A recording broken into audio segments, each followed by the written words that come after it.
Ravi de vous savoir au rendez-vous de ce nouveau numéro de votre émission 100% Bénin. Mesdames, Messieurs, bonjour et merci de nous rejoindre sur SICA. Au Bénin, le sous-secteur de l'enseignement maternel et primaire est paralysé par un mouvement de grève depuis bientôt 3 semaines. Les syndicats du Conseil sectoriel pour le dialogue social dénoncent un arrêté ministériel qui sollicite des encadreurs pédagogiques déjà admis à faire valoir leur droit à la retraite. Une mesure du gouvernement qui vise, entre autres, à régler le problème de déficit noté au niveau du personnel d'encadrement des instituteurs. Le gouvernement propose de rappeler 85 inspecteurs et 55 conseillers pédagogiques retraités, chose que rejettent les syndicats. De 48 heures de grève, les enseignants sont passés vite à la vitesse supérieure à 72 heures de grève renouvelable par tacite reconduction afin d'accentuer la pression sur le gouvernement. Et pendant que les différentes séances de dialogue tenues depuis le début de la crise n'ont pu réussir à apporter des solutions, une question tout de même revient très souvent, celle de savoir si cette grève est vraiment opportune. À cette question, nous allons essayer d'apporter réponse tout au long de ce débat. Un débat qu'on fera bien entendu d'abord avec vous. Fabrice Onsounou, bonjour.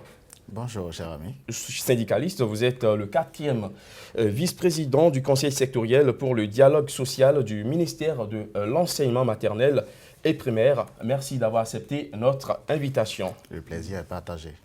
On aborde également la question avec vous, Alice Meigninou. Bonjour.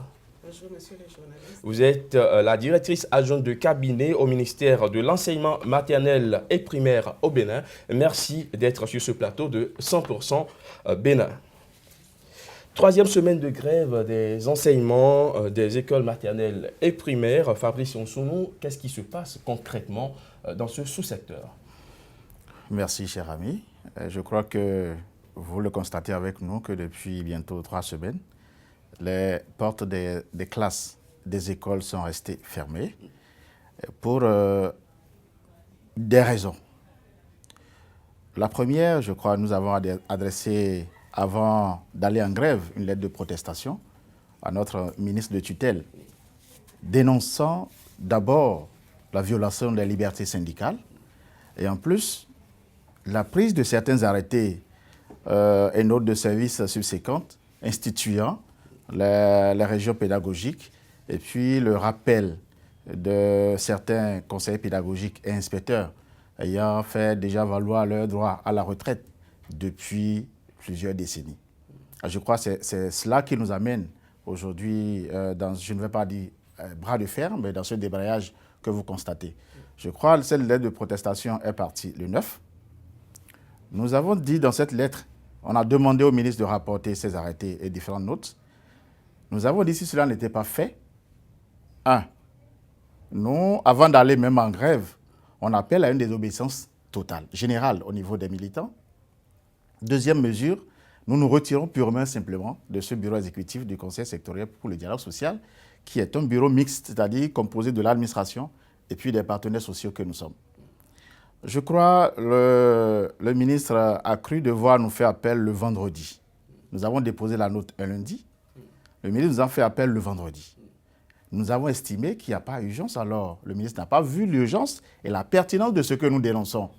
Parce que pour beaucoup, c'est que nous, je ne sais pas, nous forçons la main au ministre ou nous exigeons trop. Nous avons dit avant d'aller à cette réforme, il y a beaucoup d'autres qui sont venus avant, que nous avons accompagnés. Je voudrais parler d'abord de la fusion des écoles, avec tout ce que nous avons comme corollaire. Je voudrais également citer la décharge des directeurs d'école ayant eu un faible résultat au CEP dernier. Et je crois tout cela, le cabinet le met sur le dos du Conseil sectoriel pour le dialogue social parce qu'on dit c'est à la session, c'est au Conseil que ces décisions ont été prises. Nous avons endossé cela. Et nous avons dit qu'il ne fallait pas quand même continuer parce qu'on dit souvent des frustrations sur des frustrations, ça n'amène que de la détonation. Voilà un peu là où nous en sommes aujourd'hui. Et donc je crois, nous dénonçons cette violation parce qu'au cours de la dernière session du dialogue social, notre ministre de tutelle, dans une session de dialogue social, a eu à tenir des propos qui n'ont pas plu. Et en son temps, je crois, Si on devrait être comme les gens le pensent, des va-t-en-guerre ou des jusqu'au-boutistes, on devrait déjà dégainer depuis là-bas. De quel propos parlez-vous? Mais lorsque vous venez à une session pour le dialogue social, on est venu discuter. On est venu ensemble chercher des solutions à des problèmes qui sont dans le sous-secteur. Parce que vous savez que le ministère des enseignements maternels et primaires est un sous-secteur très sensible. Et que à cette table, notre ministre se met à dire que j'ai des gens qui sont sur ma liste noire. Nous avons dit que c'est suffisamment grave. C'est vrai que nous avons déjà entendu, on a commencé par être habitué à ces propos du préfet du littoral qui nous parle de ligne rouge. Et si après ça, un ministre de la République nous parle de liste noire, qui dit qu'il a des instituteurs qui sont sur sa liste noire, et mieux encore qu'il y a des partenaires sociaux qui sont sur sa liste noire, c'est vrai que la DRC n'était pas présente dans cette session-là, mais nous avons dit que c'est suffisamment grave que le ministre de la République puisse tenir des propos comme ça. Que le ministre de la République puisse dire « Vous pouvez gréver, la grève ne me fait pas peur ». Mais lorsque nous entendons des choses comme ça, c'est à la limite un peu ahurissant. On a dit que ce n'est pas bon. Donc nous avons dénoncé cela dans la correspondance que nous avons adressée au ministre. On a dénoncé tout cela. Avant de passer à ces arrêtés, parce qu'on a dit on est conscient de ce qu'aujourd'hui, nous avons une pénurie. Une pénurie entretenue par ceux-là qui sont là également aujourd'hui, parce qu'ils sont restés longtemps dans le système. Lorsque nous prenons notre ministre qui est là aujourd'hui, il a été longtemps conseiller technique, avant d'être secrétaire général du ministère, ça veut dire qu'il est dans le système depuis. Il est un produit du système. Il connaît qu'à un moment donné, il doit avoir cette pénurie, et il fallait, on dit souvent que gouverner, c'est prévoir. Il fallait prévoir tout ça. Aujourd'hui, il y a la pénurie et le ministre, justement, a pensé à régler ce problème de déficit au niveau du personnel d'encadrement des instituteurs. Et lorsque vous étiez, le 20 décembre dernier, 2016, bien entendu, à une session du Conseil sectoriel pour le dialogue social, cette mesure a été acclamée, la mesure de rappeler des retraités pour combler le déficit a été acclamée à Abomey en présence de tous ceux-là qui partent en grève aujourd'hui. Mais comment peut-on expliquer que vous ayez acclamé cette décision, cette mesure, et que quelques jours après, on puisse avoir ce revirement? Qu'est-ce qui explique ce revirement par la suite? Merci. Je crois que j'ai déjà eu à dénoncer cela sur d'autres plateaux de télévision. Voyez-vous, lorsque l'on cite la session comme un référent, on parle de la session du 20, 21, 22 à Abomey, une session au cours de laquelle le ministre a présenté sa communication et qu'à la fin, nous avons applaudi. Lorsque, je ne sais pas, vous êtes habitué à des forats, à des ateliers, à écouter des communications.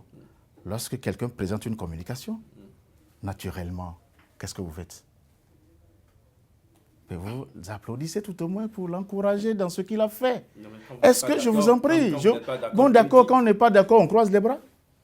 Après qu'il ait présenté la communication, est-ce que vous avez dit à cette session des voix se sont élevées. Des voix se sont élevées. Parce que j'ai commencé par dire tout à l'heure que nous sommes conscients de cette pénurie. Mais lorsque le ministre a dit qu'il va faire appel à ses aînés, que nous respectons beaucoup, contrairement à ce que nous entendons, contrairement à ce qu'on veut faire croire, on tente à nous opposer à ces aînés-là. Nous disons non. Mais lorsque donc la communication est passée, des voix se sont élevées pour dire, de grâce, ne nous amenez pas ou ne nous ramenez pas des gens dont vous-même vous avez connaissance, des gens dont vous connaissez le passé, qui ont été, je ne vais pas dire des bourreaux, je ne vais pas emprunter ces mots, mais qui ont eu des déviances au moment où ils étaient en fonction. Certains même qui étaient en son temps des chefs de circonscription scolaire ont été pour cela rappelés même au bureau. Ils sont restés à la DIP ou à la DEP. Ils ont connaissance de ces rapports. Donc des voix se sont élevées pour dire de grâce, ne nous ramenez pas ceux-là. Le ministre, je vous en prie, le ministre a rassuré en disant, avant tout cela, nous nous reverrons, nous allons en discuter pour que la mesure ne puisse pas poser problème. Lorsqu'on vous dit cela, un 20, et que ce même 20, on signe un arrêté, nous appelons ça de la duperie. On va y revenir, Monsieur Fabrice Onsounou. Alice Meyinou, vous êtes la directrice adjointe de cabinet au ministère de l'enseignement maternel et primaire. Pourquoi avoir décidé au niveau de ce ministère de rappeler des encadreurs pédagogiques déjà admis à la retraite? Merci, monsieur le journaliste, de nous avoir offert cette opportunité pour expliquer ce qui se passe actuellement dans le sous-secteur des enseignements maternels et primaires. Avant tout propos, je voudrais d'abord faire comprendre que le ministère ne fait pas endosser les mesures qu'il prend ou les réformes qu'il entreprend aux syndicalistes. Le ministère assume bien les actions qu'il mène. Alors, après ça, je voudrais essayer de justifier un peu la mesure qui est objet de querelle en ce moment dans le sous-secteur des enseignements maternels et primaires, la mesure qui fait que les enseignants sont en grève. Pourquoi la création des régions pédagogiques? Alors, lorsque vous prenez la carte scolaire de notre pays, elle présente 85 circonscriptions scolaires. 85 circonscriptions scolaires parce qu'il y a des communes qui ont plus d'une circonscription scolaire, telles que Cotonou, Porto Novo, Abomey-Calavi. Et ces circonscriptions sont réparties sur l'ensemble des 12 départements du pays. Alors, ces 85 circonscriptions scolaires devraient être dirigées par des inspecteurs en activité. À part cela, les directions centrales dans la structure du ministère, certaines directions techniques, les écoles normales d'instituteurs, certaines directions départementales des enseignements maternels et primaires sont eux aussi dirigées par des inspecteurs. Ainsi, le besoin en inspecteurs à ce jour est estimé à 120 inspecteurs. Or, le nombre d'inspecteurs en activité est de 52. Alors, la même situation s'observe au niveau des conseillers pédagogiques. Les conseillers pédagogiques font partie du corps d'encadrement et de contrôle aussi. Ils sont à la tête des zones pédagogiques, c'est-à-dire des subdivisions de la circonscription scolaire. Alors, au niveau des conseillers pédagogiques, ils sont au nombre de 208 pour un besoin de 260. Vous voyez vous-même le gap. Si mon ami est d'accord avec les chiffres que je viens de citer, on pourra continuer aisément le débat. Alors, vous vous rendez compte que il y a un gap là, un déficit en personnel d'encadrement. Alors, on fait quoi? On fait quoi dans un contexte où les apprenants ont de faibles performances scolaires? Le dernier CEP a affiché un résultat d'environ 40%. Il y a des rapports qui affichent de faibles résultats scolaires. Nous pouvons citer par exemple le PASSEC, c'est un programme d'analyse des systèmes éducatifs de la Confémène. La Confémène entendait Conférence des ministres de l'Éducation des États et gouvernements francophones. Alors, l'évaluation a été faite dans 10 pays. Et le Bénin est classé dernier.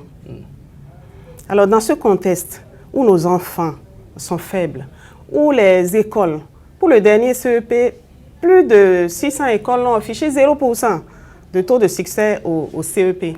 Est-ce qu'un ministère se croise les bras dans ces circonstances? Voilà un peu ce qui explique qu'on soit dans l'obligation d'apporter des remédiations en urgence. Voilà ce qui explique qu'on soit obligé de trouver une formule pour juguler le problème qui se pose à nous actuellement dans le sous-secteur des enseignements maternels et primaires. Alors, voilà donc ce qui explique un peu la création des régions pédagogiques. Les régions, c'est juste une réforme organisationnelle qui s'inscrit dans une démarche de résolution de problèmes. C'est un dispositif de renforcement de capacité du réseau d'animation pédagogique pour un meilleur encadrement des enseignants. Alors, pourquoi les retraités? Est-ce que cela voudrait dire que ceux qui sont en place, est-ce qu'on ne peut pas trouver des inspecteurs parmi les gens qui sont en place? Est-ce qu'on ne peut pas en avoir actuellement disponibles pour combler ce vide? Pourquoi des retraités, des gens qui ont déjà fait valoir le droit à la retraite? Je vous ai expliqué que les inspecteurs en activité ne sont que de 52 et les conseillers pédagogiques sont au nombre de 208. Et je vais vous donner un petit exemple. Lorsque je prends la circonscription scolaire de Porto Novo à Taquet, que j'ai eu la chance de diriger par exemple, nous avons environ 230 écoles. J'arrondis comme ça, 230 écoles. Pour un inspecteur, et un seul conseiller en activité actuellement. Si on devait positionner, voilà ce qu'on peut avoir comme membre du corps d'encadrement pour encadrer tous ces enseignants. Par école, il y a une moyenne de 6 enseignants. Voilà, donc non, on n'a pas d'inspecteur en activité pour couvrir ses besoins en formation et d'encadrement. Est-ce que l'État ne pouvait pas en recruter d'inspecteurs? Oui, l'État planifie ses recrutements. Et mon ami sait très bien que de 2016 à pour 5 ans, l'État a bien prévu de recruter 25 inspecteurs et 50 conseillers pédagogiques. Actuellement, 50 conseillers pédagogiques ont déjà subi le concours probatoire pour la fonction de conseiller pédagogique et ils vont faire leur entrée dans l'école de formation le 6 février prochain. Mais malheureusement, le concours pour le certificat d'aptitude à l'inspection primaire n'a pas pu se tenir pour d'autres raisons. Donc en attendant, vous avez fait l'option des retraités. Fabrice, en son nom, cette mesure du gouvernement n'est-elle pas un moyen de régler, dans une certaine mesure, le problème de déficit qui se pose quand même avec acuité au niveau du corps d'encadrement des instituteurs? Non, merci. Et je crois que je voudrais d'abord rebondir un peu en arrière. Allez-y. Lorsqu'on nous parle du faible taux de réussite du CEP, lorsqu'on nous parle du rapport PASEC, nous démontrons la faible performance de notre pays, le Bénin, par rapport aux autres pays. On pense automatiquement que c'est l'encadrement qui pose problème, alors que c'est un ensemble de tout. Mais l'encadrement en fait partie. En fait partie, d'accord. Mais je dis, c'est un ensemble de tout. C'est pour ça que nous avons commencé par dire, lorsque nous avons eu vent de cette histoire de décharge, c'est vrai que la DAC vient de dire tout à l'heure que le ministère assume ses réformes ou ses décisions, mais ne fait pas endosser, n'endosse pas cela aux syndicalistes. Lorsque vous avez des mesures, vous avez des réformes que vous voulez mettre en œuvre, je crois que ça se met en œuvre avec les hommes, puisque ça va se mettre en œuvre pour les hommes. Et je crois que lorsque nous disons tout cela, nous avons des réformes à mettre en œuvre, des réformes peu mûries, des réformes qu'on veut mettre en œuvre au pas forcé. Mais lorsque nous sommes là sur ce plateau, les écoles sont fermées. Est-ce qu'à la fin, le résultat escompté est atteint? Je dis non. C'est pour ça que nous disons, il y a quelque chose qui a mal tourné. Et c'est sur cela que nous attirons leur attention. C'est vrai, lorsque on nous dit également qu'on va faire le recrutement, c'est planifié, je dis si, quand est-il que l'école est la priorité des priorités, à situation exceptionnelle, mesure exceptionnelle. N'est-ce pas une mesure exceptionnelle que d'appeler les retraités? Non, je vous en prie, j'en viens. Puisque tout à l'heure, on a dit qu'on a recruté 50, alors qu'on sait que le système en a plus besoin. On a déjà vu par le passé où, au lieu de prendre le nombre exact, on a excédé cela. On est même allé faire appel à des gens qui sont sur la liste additive. Donc, par conséquent, ce n'est pas une première. Ce n'est pas une première. Nous disons on peut toujours faire mieux. Et on pouvait faire mieux si, à un moment donné, on faisait un dialogue franc. Si ce dialogue était fécond, je crois qu'on n'en arriverait pas là où nous sommes là aujourd'hui. Donc nous disons, il faut revoir la mesure. Il faut revoir la mesure. C'est vrai que lorsque nous disons aujourd'hui, faisons appel à ces encadreurs pédagogiques qui viennent, on a dit, puisque le ministère, avec son cabinet, ont toujours dit, c'est des gens qu'on a toujours utilisés dans le secteur. On peut réorienter autrement. Parce que là également, nous avons d'autres acteurs qu'on peut utiliser pour faire ce système, pour faire du moins ce travail d'encadrement dont nous parlons aujourd'hui. Il faut réorienter. Et là, je crois qu'ensemble, on pourra y aller pour de meilleurs résultats. Voilà. Madame Megnino, vous avez écouté le syndicaliste, réaction? Oui, merci. Bon, je voudrais revenir sur certains propos.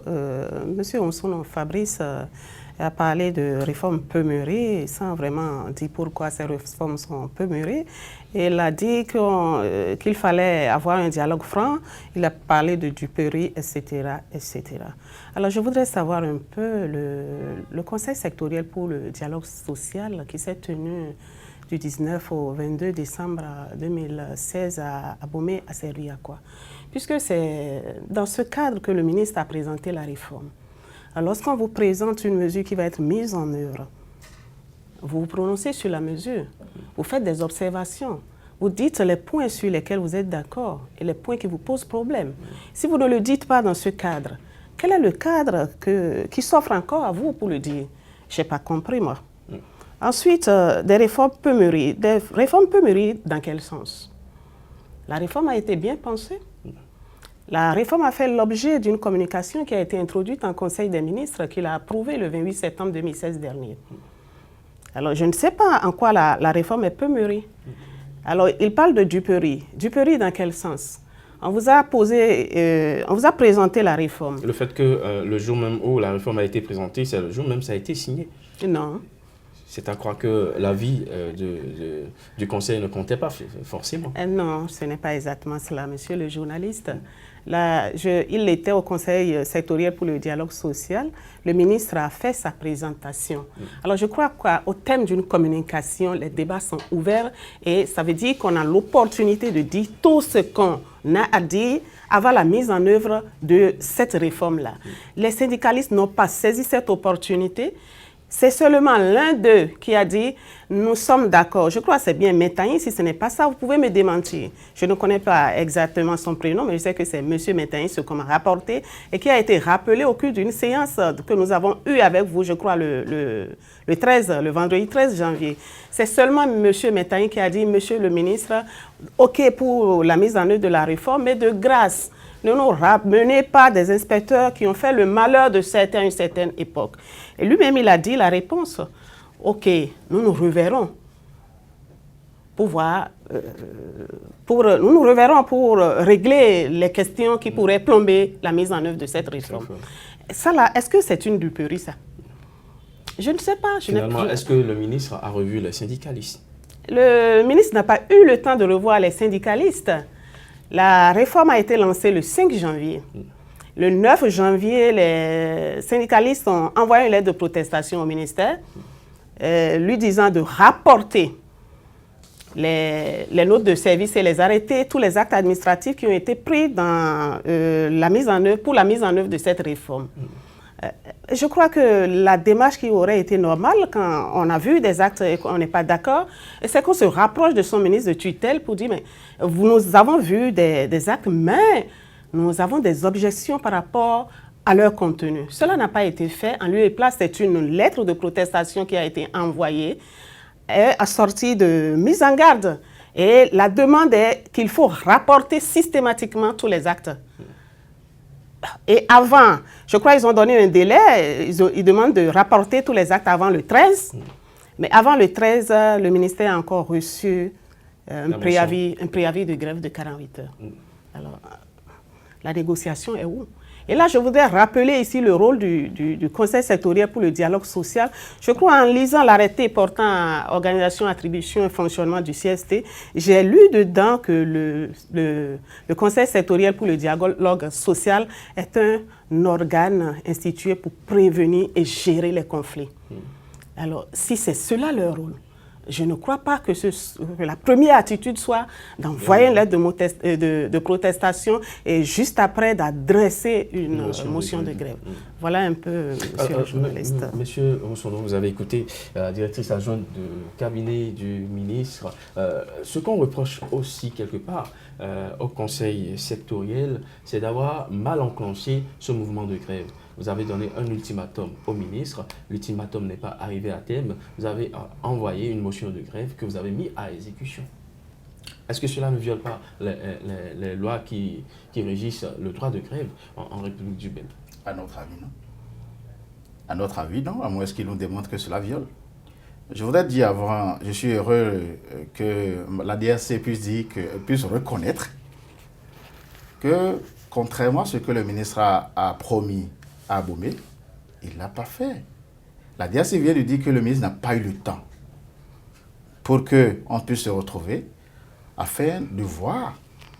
Puisque, effectivement, je disais tout à l'heure que des voix se sont élevées pour dire de grâce, ne nous amenez pas ou ne nous ramenez pas des gens dont vous avez connaissance du passé, au moment où ils étaient en fonction, au moment où ils étaient en service. On ne s'est pas vu.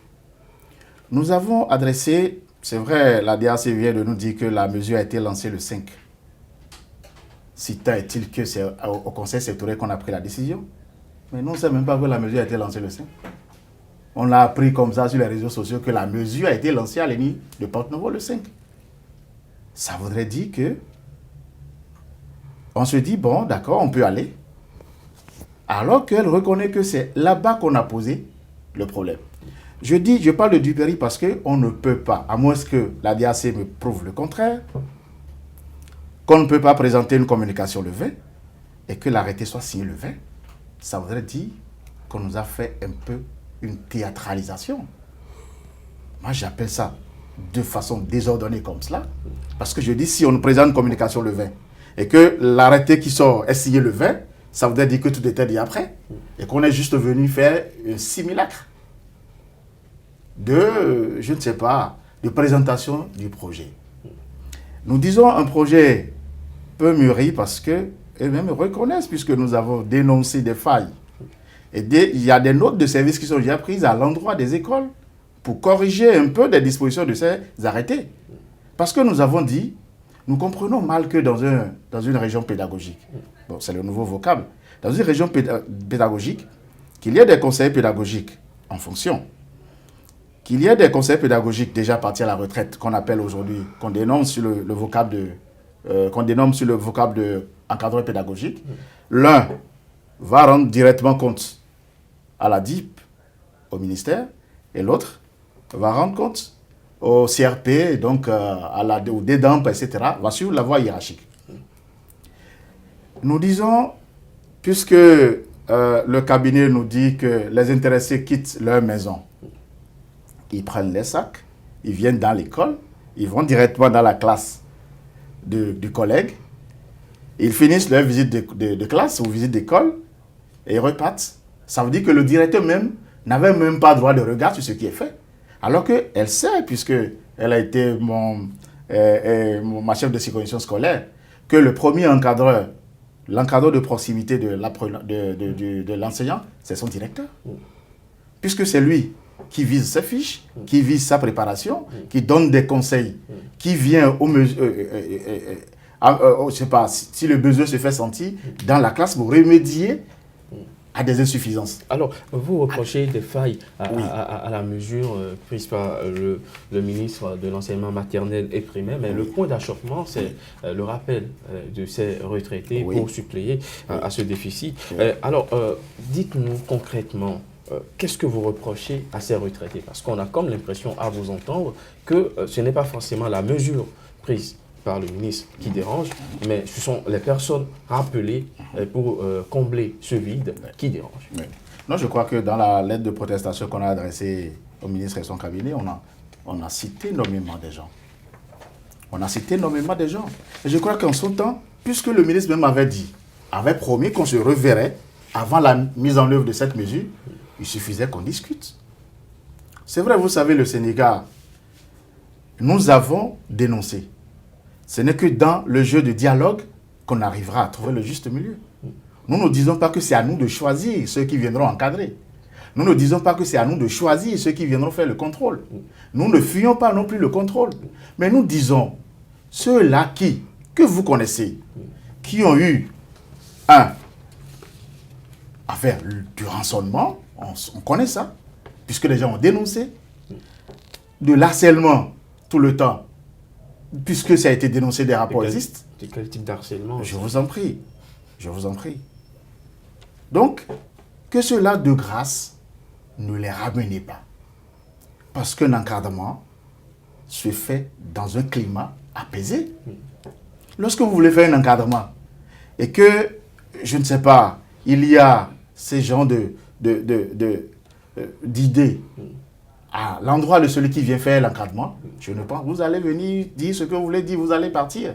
Mais est-ce que le résultat, est-ce que l'objectif est atteint? Mais là aussi, le ministre est resté ouvert. Il a proposé que l'expérience des enseignants retraités soit évaluée au bout de 3 mois. D'abord, c'était parti de 5 mois. Oui. C'est passé à 3 mois. Oui. Ensuite, c'est descendu en dessous de la barre de 1 mois. On va les évaluer pendant 3 mois. Et le ministre a également suggéré que les visites de classe dans les écoles ne soient pas assorties de notes chiffrées, mais d'appréciation qualitative. Est-ce qu'il ne fallait pas faire l'expérience pendant 3 semaines afin d'évaluer et trouver quand même une solution, une porte de sortie? Merci. Le dernier pan de ce que je viens d'entendre, ça c'est après qu'on ait dénoncé les insuffisances de l'arrêté. Lorsqu'on parle, on dit désormais qu'il n'y a plus de notes chiffrées. Je crois au départ, il y a la partie chiffrée.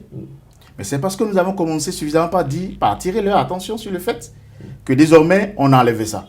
Ça veut dire qu'ensemble, nous sommes conscients de ce que l'arrêté ou les arrêtés sont d'insuffisance. Et donc, nous disons, pourquoi lorsque vous avez connaissance du mal, vous voulez attendre d'abord avant d'évaluer plus tard? Lorsque vous avez déjà connaissance du mal dès le départ, pourquoi vous voulez d'abord fermer les yeux? On dit fermons les yeux, allons-y, et plus tard nous allons évaluer. Alors que nous avons encore la possibilité dès le début de dire non, et d'ensemble de voir ce qu'il y a lieu de faire. Je crois que ce n'est que ça que nous demandons. Madame Meyinou, vous avez écouté le syndicaliste. On a comme l'impression que le dialogue n'est pas à son paroxysme dans cette crise. C'est vrai, il y a eu des rencontres qui ont accouché de souris, mais on a comme l'impression que le dialogue n'est pas forcément vraiment présent au cours de ces rencontres. Alors là, je suis vraiment surprise parce que lorsqu'on se rend pour un conseil sectoriel, on se rend un peu comme à une réunion de décision et qu'on vous présente un projet, c'est-à-dire une mesure de réforme, je crois qu'il n'y a pas meilleure occasion pour vous de vous exprimer. Ça, je continue de le dire et je refuse de croire qu'on traite cette réunion à laquelle eux-mêmes ils participent en tant que partenaires. Une réunion qui regroupe des parents d'élèves, une réunion qui regroupe les membres de l'administration, qu'on parle de simulacre. Qu'est-ce qui a été objet de simulacre là? Le ministre a pris ce n'est pas seulement la création des régions qui était inscrite à l'ordre du jour à ce conseil sectoriel pour le dialogue, mais dans l'agenda de cette réunion, le moment qui a été prévu pour faire cet exercice, le ministre l'a fait et c'était l'occasion pour vous d'exprimer vos préoccupations. Vous ne l'avez pas fait, je continue de le dire. Et ce ne sont pas des voix qui se sont élevées, mais une seule voix. Et j'ai nommé même la personne qui a dit « OK pour les réformes, mais attention, ne nous ramenez pas. OK, nous avons pris acte, nous aviserons. » Alors, je ne voudrais pas aussi qu'on confonde un peu les rôles. Le ministre vous a mis au courant des réformes en tant que membre du Conseil sectoriel pour le dialogue social, qui, à mon sens, je ne sais pas, c'est pas des syndicalistes là, pur et dur là. Ils sont dans un autre rôle là, quand ils sont au sein du Conseil sectoriel pour le dialogue social. Mais ils ont été consultés sur la mise en œuvre de cette réforme. La réunion à Abomey a servi à cela. Mais je crois que c'est suffisant. C'est suffisant. Qu'est-ce qu'il faut d'autre pour mettre en œuvre ce qui reste? Qu'en est-il de ces retraités d'origine, bon, disons, de nature ou bien d'apparence douteuse? Non, je refuse de parler en ces termes. Et je dis que ce qui relève de l'administration, qu'on laisse l'administration jouer son rôle, que les syndicalistes assurent la veille et tout ça pour éviter les dérapages, je suis complètement d'accord avec eux. Je suis complètement d'accord avec eux. Ils ont effectivement, dans leur lettre de protestation, dénoncé, au départ c'était 5 ou 8, il pourra préciser, mais c'est la fourchette ça, de noms qu'ils ont cités. Après, ça s'est allongé à 11 sur 85 inspecteurs appelés. Du côté des inspecteurs et 55 conseillers pédagogiques. Donc c'est pour les 11 qu'il faut rapporter systématiquement la note. Là, moi, je ne comprends pas ça. Et qu'est-ce qu'on leur reproche? Je crois qu'il a eu du mal à le dire. On leur reproche quoi? Il a cité quoi? C'est des questions purement d'ordre subjectif. C'est purement subjectif. Et puis il dit que c'est des gens qui sont retraités depuis des décennies. Quand même, c'est pas exactement cela. Il connaît les noms, peut-être qu'il peut en citer. Depuis des décennies, ça fait... Alors nous allons évoluer dans ce débat. Monsieur Onsono, vous, au niveau du conseil sectoriel, qu'est-ce que vous avez proposé au gouvernement pour quand même combler ce déficit, ce vide au niveau des encadreurs? Bien, merci. Et je crois que nous avons fait beaucoup de propositions. Et je ne sais pas, nous avons commencé par dire que nous avons des directeurs d'école. Puis j'ai commencé tout à l'heure par dire que l'encadreur de proximité de l'enseignant, c'est son directeur. Et en temps normal, lorsqu'on nous dit que on parle de la faible performance des élèves, des apprenants, ce ne sont pas nous qui étions conseillers pédagogiques et inspecteurs en son temps. Mais vous, qu'est-ce que vous avez proposé pour combler ce déficit? J'en viens. Allons très rapidement. D'accord. D'accord. Donc, je dis tout à l'heure, j'ai parlé des directeurs d'école qui sont déjà à 25 ans de service, qui sont intégrés conseillers pédagogiques. On peut les utiliser. C'est eux qui animent ce qu'on appelle les réseaux d'animation pédagogique dans nos UP, ce qu'on appelle souvent les RUP. C'est eux qui viennent faire des formations. Les responsables d'unité pédagogique. Justement. C'est eux qui viennent faire des formations. C'est eux qui font le renforcement des capacités. On peut les utiliser encore. Nous avons parmi les conseils pédagogiques certains qui sont déjà intégrés inspecteurs. On peut également les utiliser. Nous disons, puisque c'est une situation conjoncturelle, allons-y. Mais si le conjoncturel, comme nous disons, doit prendre le pas sur le statutaire, le structurel, et on dit que ce n'est que ça ou rien, ce n'est que le rappel de cela. Quand je disais tout à l'heure que le ministre même nous a dit au cours d'une réunion, au cours d'une séance de négociation, si j'ose appeler ça comme ça, qu'il y en a qui sont partis à la retraite, ça fait 23 ans. Ça fait déjà plusieurs décennies. Donc je ne radote pas ce que je dis, c'est clair. Je dis ça, lorsque ça fait 2 décennies, ça fait plusieurs décennies. Alors, donc, la proposition que vous faites, c'est de ramener des responsables d'unité pédagogique et des co-responsables d'unité pédagogique pour suppléer à ce déficit. Alors, Madame Meyinou, n'est-ce pas une solution envisageable? Avant de répondre à votre question, permettez-moi de revenir sur des déclarations qui ont été faites. Très rapidement. Oui, M. Onsono dit que l'encadreur pédagogique n'a pas de relation avec le chef de région pédagogique. Je voudrais sincèrement les inviter à lire les arrêtés portant attribution, organisation et fonctionnement des régions pédagogiques, de voir les cahiers des charges de chacun de ces acteurs, les cahiers de charges du chef de région pédagogique, les cahiers de charges de l'encadreur pédagogique. Alors, pour rapidement, le chef de région, il coordonne toutes les activités pédagogiques de la région dont il est le chef. Je comprends mal comment un encadreur pédagogique peut travailler sans entretenir aucun rapport avec le chef de région. Ce n'est pas possible, ça. Les planifications que les encadreurs pédagogiques vont utiliser, qu'on va faire, et le chef de région, il est au courant de ça. Les rapports d'activité, il la copie des rapports d'activité des encadreurs pédagogiques. Je souhaite vivement que nos amis lisent convenablement les arrêtés, tous les actes qui ont été pris pour savoir exactement quelles sont les attributions du chef de région, quelles sont les charges de ce chef de région, quelles sont les charges de l'encadreur pédagogique. Qu'en est-il des RUP et des co-RUP? Les RUP et les co-RUP pour suppléer. Les RUP et les co-RUP, M. Onsono, reconnaissez avec moi, c'est des instituteurs titulaires d'une classe. Alors, si on les prend pour vous encadrer, c'est-à-dire ils laissent leur classe, ils sortent et puis ils vont dans une autre école, par exemple, pour encadrer. Alors, qui les remplace? Qui les remplace dans leur classe? Puisqu'ils sont titulaires d'une classe, les RUP et les co-RUP. Bon, et puis, ce n'est pas une école. Je vous ai donné l'exemple de la circonscription scolaire de Port-Novo attaquée, par exemple. Plus de 200 écoles. Combien de directeurs ayant au moins 25 ans d'ancienneté on va trouver pour encadrer, on va les sortir de leur classe pour encadrer les autres. Donc le besoin de recruter se fait sentir. Le déficit, disons plutôt les choses comme on doit les dire, pour l'instant, le déficit est là Et pour l'instant, il faut trouver une solution idoine. Pour l'instant, il faut juguler la crise. Pour l'instant, il faut trouver une formule. Il faut opérer un choix stratégique qui permet de façon spéciale, de façon exceptionnelle, de façon temporaire, de régler la situation. Et puis, petitement, on progresse conformément à la planification et aux ressources de l'État qu'on recrute progressivement pour combler ce déficit.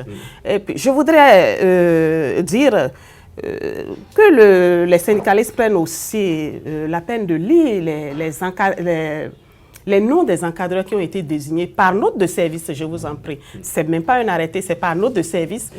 Voyez là-dedans s'il y a des encadreurs qui sont déjà à la retraite depuis des décennies, comme vous le dites. Je ne crois pas que ce soit exactement cela.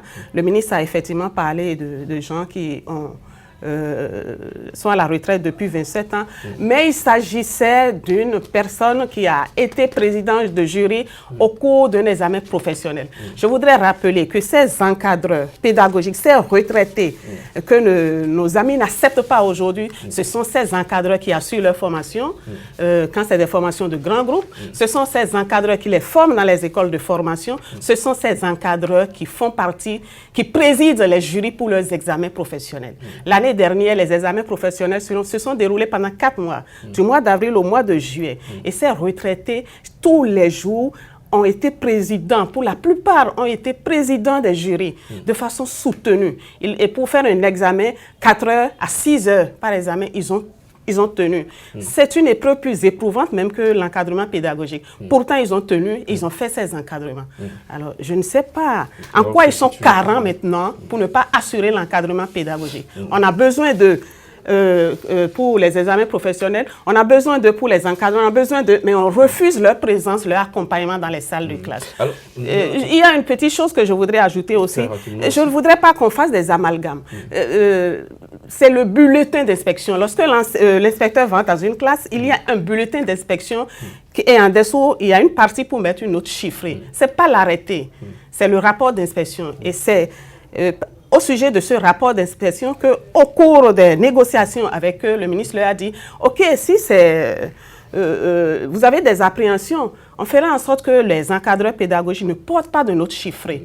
Les appréciations seront qualitatives. Comme ça, ça nous permettra de voir quels sont vos besoins en formation. » Mais forcément, voilà. On voit que la solution proposée par le ministre n'a pas porté forcément des fruits pour trouver des solutions. Mais dans la foulée, très rapidement, c'est une question qui me tient à cœur. 1 minute à chacun de mes invités. Dans la foulée, le gouvernement décide d'interdire des assemblées générales syndicales dans les écoles. Une décision qui est un peu contestée dans certains milieux. Comment vous avez reçu, vous avez apprécié une telle décision? Je ne sais pas si c'est une décision, c'est à travers un communiqué que le ministre l'a fait savoir, l'interdiction. Bien, moi je vous demanderai d'aller sur les sites d'AG pour voir si on ne tient pas nos AG aujourd'hui. Parce que nous avons dit qu'il faut violer violemment les dispositions de ce communiqué. Pourquoi? C'est l'autorité. Pourquoi? Parce que ça fait partie de ce que nous dénonçons, la violation des libertés syndicales. Nous sommes en crise. Nous avons eu à faire des négociations. Je crois le jeudi dernier, nous avons eu à faire une négociation avec le ministre. C'est normal qu'on aille quand même avec la base, leur dire ce qui a été retenu. Arrêter, c'est dans même le sens je ne sais pas, de l'avancement même pour aller vers le dénouement. Mais si on nous interdit d'aller rendre compte, je me demande ce qu'on veut. C'est comme si on veut une chose et en même temps son contraire. Nous sommes retombés encore dans la situation de 2012. Selon vous, le communiqué viole les libertés syndicales? Nous disons que c'est un communiqué attentatoire des libertés. Et je crois quand même qu'on avisera. Si, tant est-il que nous voulons que les écoles rouvrent leurs portes, parce que nous sommes là, nous disons ça. Mais est-ce que ce communiqué a pu ouvrir les portes? La question demeure posée. Madame Léninou, pourquoi un tel communiqué? Très rapidement, 1 minute. Oui, mais j'ai noté quelque chose dans les propos de Rousseau. Il a dit les assemblées, c'est une formule pour avancer vers le dénouement de la crise. Je suis déjà très contente par rapport à cette mention-là. Maintenant, je voudrais dire ceci. Ce communiqué, ce n'est pas pour enfreindre aux libertés syndicales, c'est pour protéger ceux qui ont bien envie de travailler. Et je crois que quand vous lancez une motion de grève, vous appelez à la grève, tout le monde n'adhère pas forcément. Il y a des gens qui peuvent vouloir travailler tranquillement dans leurs écoles. Alors, lorsque vous organisez des assemblées générales dans des écoles où des gens ont envie de travailler, vous les forcez à ne pas travailler. Ça, c'est une violence qui est faite. Ça aussi, c'est la liberté des autres qui prend un coup, là. Alors, faisons les choses dans les normes et puis... Le Béninois, vous aurez compris, Madame Alice Megnino. Merci à vous d'être passé sur le plateau de cette émission. Fabrice Onsono, 4e vice-président du Conseil sectoriel pour le dialogue social du ministère de l'enseignement maternel et primaire. Alice Megnino, directrice adjointe de cabinet du ministre de l'enseignement maternel et primaire. Merci d'être passé avec vos différents points de vue. Mesdames, Messieurs, ce sera tout pour aujourd'hui. Ravi d'avoir été en votre compagnie et très bonne suite des programmes sur SICA.